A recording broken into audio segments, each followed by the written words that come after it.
Hi, everyone. In times of uncertainty, especially for global uncertainty, people will usually look towards what does warfare look like with that country.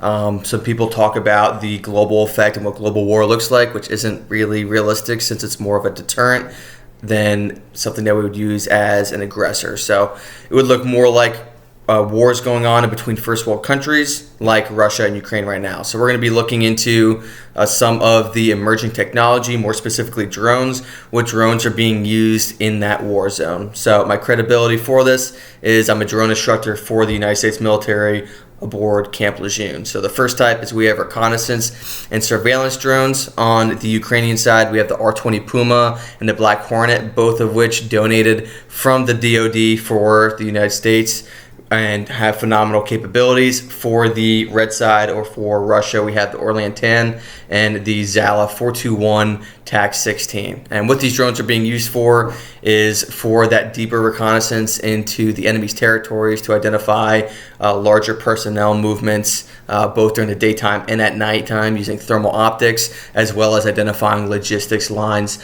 so that they could come in with this next type of drone, which is loitering munitions. What these loitering munitions are being used for is for light skin targets, kind of like motorcycles or just vehicles with no armor on them, or some harder targets like tanks, right, like the T-72s that Russia is using, as well as just anti-personnel with directed fragmentation. So some of the drones or loitering munitions being used for Ukraine is going to be the Switchblade 300, the Drone 40, Hero 120, as well as the Switchblade 600. And then on Russia's side, you have the Hero 120 and the Shahed 131. All of this is on uvisionav.com, as well as in an article published by the Kyiv Independent called "A Look at the Drone Arsenal Russia Uses Against Ukraine."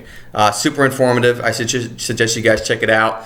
And how this has changed the battle space is it turned into these mesh nets being put up along roads, and increased amount of frequency jammers, as well as these tents being put up along these trench lines for these stationary locations. So make sure you guys stay informed. That way, in these times of uncertainty, you guys are a little more confident. Thank you, guys.